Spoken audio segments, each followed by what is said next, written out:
मित्रों नमस्कार, मैं are Yadav Hindi Guru channel में आपका स्वागत करता हूं। दोस्तों, जैसे मैंने बताया था आपसे कि तद्भव तत्सम का जो भी वीडियोज मैंने दिया है 2021 प्रीलिम्स के लिए, उसमें आज मैंने प्रश्नों का जो कलेक्शन किया है वो इस प्रकार से है कि जितने आयामों से, जितने टाइप से प्रश्न लोग सर्वाइव करता है उतने टाइप के प्रश्नों का कलेक्शन किया है मैंने। अगर आपने इन प्रश्नों का जवाब दे दिया तो आप समझिए कि इससे कठिन प्रश्न लोक सेवाएं नहीं पूछता है, अभी तक नहीं पूछा है।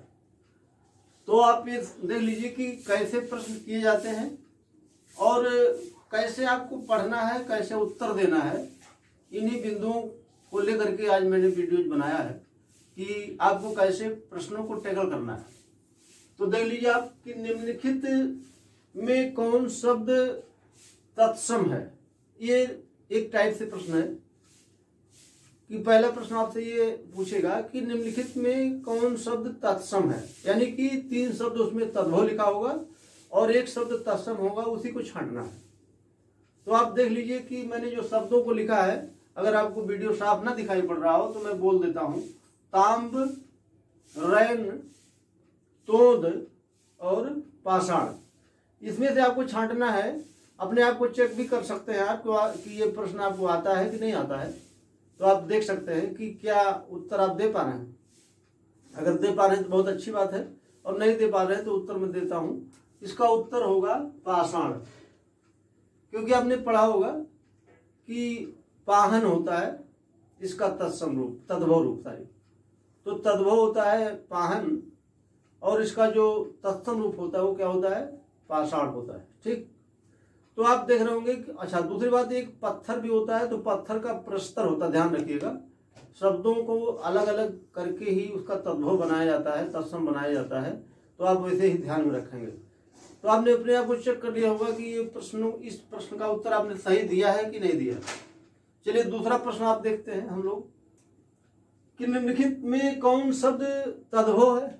अभी तक तो आपने इसके पहले तत्सम पढ़ा, अब क्या करना है, तद्भव छांटना है। इसमें से कौन शब्द तद्भव है, यानी कि 3 शब्द इसमें तत्सम लिखा होगा, 1 शब्द तद्भव लिखा होगा, वही छांटना आपको।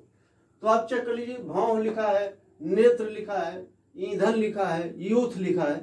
तो आप चेक करिए कि क्या आप उत्तर दे पा रहे हैं। इसका उत्तर होगा भौं। ये शब्द जो लिखा गया है ये तद्भव है। इसका जो तत्सम रूप होता है वो भ्रू होता है। ठीक, मैंने लिखवाया भी है, वीडियो में लिखा है, इसके पहले वीडियो आप देख लीजिएगा। और एक होता है भौं, भौं का भ्रिकुटी होता है और भौं का भ्रू होता है। तो आपने देखा होगा वीडियो में, तो आपको पता चल गया होगा। बाकी इसमें जितने शब्द लिखे गए हैं वो नेत्र तत्सम है, ईंधन तत्सम है, यूथ तत्सम है। अगला प्रश्न देखिए आप, कौन तद्भव शब्द नहीं है, ऐसा प्रश्न किया जाता है। नहीं है, कौन तद्भव शब्द नहीं है, इसका मतलब है कि कौन तत्सम शब्द है, ये मतलब हुआ इसका। तो आप ऐसे भी, जैसे नहीं वाले प्रश्न जो पूछा जाता है तो उसमें काफी लोग गलत भी करते हैं, क्योंकि प्रश्न को जल्दीबाजी पढ़े और ऐसे ही उत्तर दे दिए। तो प्रश्नों को सही तरीके से पढ़ना है, पढ़ने के बाद में तब उसका उत्तर देना है। अगर आपने जल्दीबाजी किया तो वो आता हुआ प्रश्न भी गलत हो जाएगा। इसलिए सबसे पहले प्रश्न को ध्यान से पढ़िए। अगर आप नहीं कहीं लिखा है तो उसको हाँ में परिवर्तित कर लीजिए। जैसे लिखा है कि कौन तद्भव शब्द नहीं है, यानी कि कौन तत्सम है, आपको छांटना है। अब इन चारों विकल्पों में से तत्सम छांटना आपको। तो इसमें लिखा है कंघा, खंभा, ताप और धरड़ी। तो आपको बताना है कि इसमें से कौन सा शब्द है जो तत्सम है। ठीक, तो आप चेक कर लीजिए, कंघा है कि खंभा है कि ताप है कि धरड़ी है। तो आप देख लिए होंगे, तो उत्तर आप जान लिए होंगे। और मैं उत्तर देता हूं, मिलान कर लीजिए। इसका उत्तर ताप होगा, क्योंकि कंघा का कंकती होता है, खंभा का स्तंभ होता है, आपको पता होगा। ताप ऑलरेडी तत्सम रूप है, इसका तद्भव होता ताव। इसके बाद में धरड़ी तद्भव है, इसका जो तत्सम रूप होता है धारित्री होता है। ठीक, ये हो गया। अगला आप देखिए टाइप किस प्रकार से होता है। एक आयोग पूछता है सवाल कि निम्नलिखित कौन शब्द तद्भव तत्सम की दृष्टि से शुद्ध है। ऐसे सवाल पूछे जाते हैं कि तद्भव तत्सम यहाँ पर लिखा है तो ये शुद्ध रूप से लिखा गया है कि नहीं लिखा गया है। तो इसमें देखना है आपको कि जो तद्भव तत्सम के क्रम में लिखा गया चारों विकल्प है, कौन सा विकल्प शुद्ध है। तो इसमें देखिए हवा ऑलरेडी तद्भव शब्द है, इसका जो तत्सम रूप होता है पवन होता है, तो यही इसका उत्तर सही है। और शब्द क्यों नहीं सही है उसको जान लीजिए। जमुना लिखा है तो यमुना तत्सम शब्द है और जमुना तद्भव शब्द है, लेकिन ये उल्टा लिखा है, ठीक, इसलिए गलत हो गया। खाट का खाट लिखा है तो खाट नहीं होता, खाटवा होता है, तो इसलिए गलत है। दधि दही सही तो होता है, दही का दधि होता है, लेकिन ये उल्टा लिख दिया गया। पहले तत्सम लिख दिया गया फिर तद्भव लिख दिया गया, लेकिन यहाँ पर जो प्रश्न किया गया पहले तद्भव है फिर तत्सम होना चाहिए था, इसलिए ये प्रश्न इस प्रकार से सॉल्व किया जाता है। अगला प्रश्न देख लीजिए, कौन शब्द तद्भव तत्सम की दृष्टि से अशुद्ध है। अब देखिए ये इतने टाइप से प्रश्न करेगा तत्सम तद्भव से।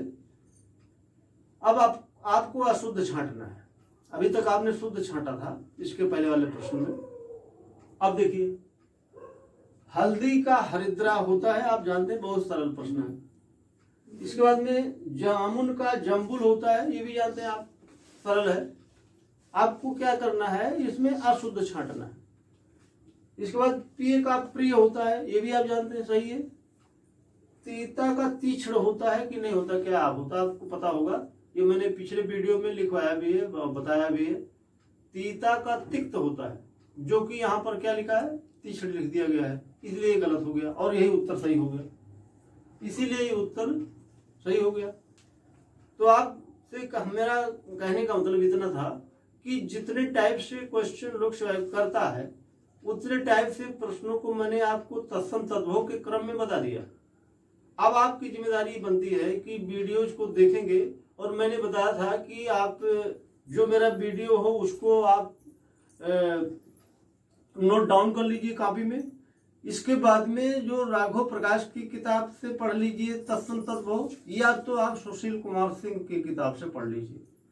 दोनों में से एक किताब आपको पढ़ना पड़ेगा, क्योंकि वासुदेवनंदन में तत्सम तद्भव दिया नहीं, तो इसके विकल्प के रूप में आपको राघव प्रकाश पढ़ना पड़ेगा।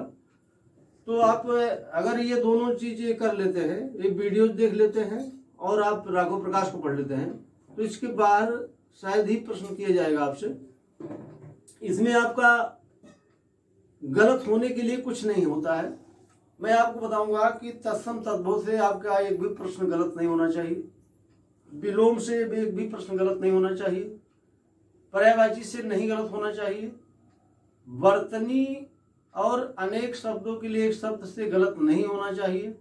कभी कभी वर्तनी से एक आध प्रश्न ऐसे पूछ ले जाते हैं कि जो आप कंफ्यूज हो जाते हैं, वहां से एक आध प्रश्न का स्पेस आप रख सकते हैं। विशेष विशेषण पूरे समीक्षा अधिकारी के प्रीलिम्स के टॉपिक में सबसे कठिन टॉपिक होता है, जो वहां से प्रश्न गलत होते हैं। तो एक दो प्रश्न गलत होने से कोई फर्क नहीं पड़ता है, आपको 100% नंबर नहीं लाना है, एक दो प्रश्न गलत होने से कोई फर्क नहीं पड़ता। इसलिए आप ऐसे प्रश्नों को छोड़ देंगे जो नहीं आता है, ठीक। तो माइनस मार्किंग है, तो आपको ध्यान में रखना है कि जो नहीं आता है बिल्कुल नहीं करना है।